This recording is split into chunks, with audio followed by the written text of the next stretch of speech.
everyone, I'm Natasha from Silver Lining Estate Sales in fabulous Las Vegas, and this week we're doing an estate sale in Pahrump, Nevada.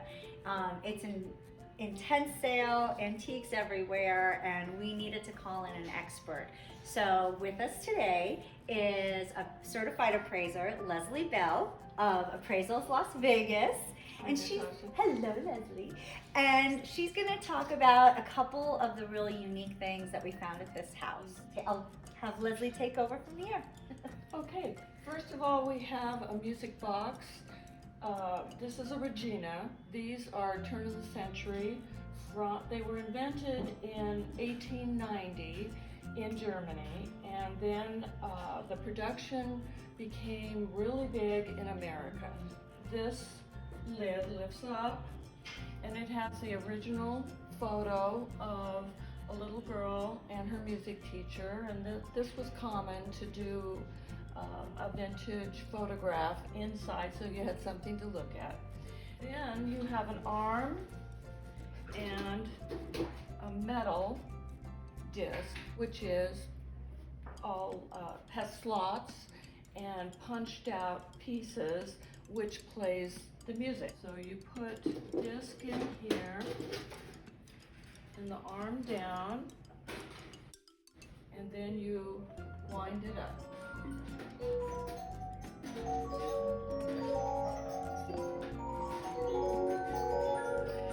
The sound is very vintage and very beautiful.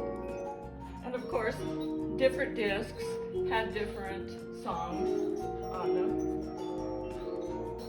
It sounds almost like a dream a little bit. It's so pretty. I would have never expected that out of this. So how many do you think are still around in working condition? Well, they can be refurbished. A lot of dealers specialize in these music boxes. Different companies had different names for them through the years. Generally, by about 1910, they were out of date. So I would say it's difficult to predict how many, but they're not that common. As an antiques dealer, I have only seen maybe 10 within the last 20 years. Oh my gosh. Okay, so it's a big question. So what would you appraise this at today? And we're in the great year of 2020, so anything goes this year. What would you appraise this at today? Well, this is priced at $3,500 today. It's a low price. On the East Coast, because antiques are regional, it would go for a lot more. But we're in the West, and the antiques are generally not as high priced, not as well appreciated either. Yeah. So we have less collectors, but they range between $3,500 and $6,500. So if you are an antique dealer on the East Coast, might be worth a plane trip out here and then renting a nice U-Haul or truck and take it back east. Next, over here, we have some bronzes. Leslie, can you tell us a little bit about these? Sure, I'd like to talk about these Remingtons. There is a misconception about bronzes that are signed Remington, and these are two large Western bronzes by the artist Remington. He was an artist in the 1940s and 50s, but unfortunately after he died, his family did not renew the copyrights for his work. So they can be reproduced by any bronze foundry and sign the name Remington on them. And this is misunderstood because people think this bronze that says Remington is actually from the artist. It is his design, it is his concept and his design, but the family does not own the rights to it anymore. So that's why you see so many. Okay. And this one is the Indian, this one is a cowboy, and they're still, the medium of bronze is an expensive medium.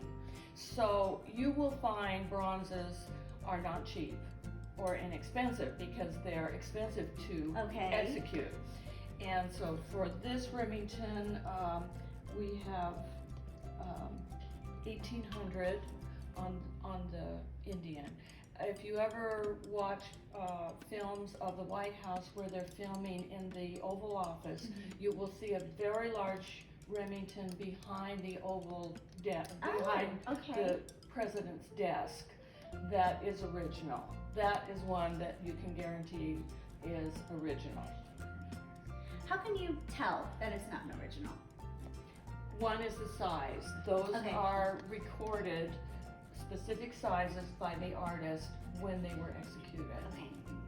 And what was the time frame that he was doing all of this? 1930s and 40s. Okay. And he had passed away by the 1950s, and the family did not understand how the copyright laws work.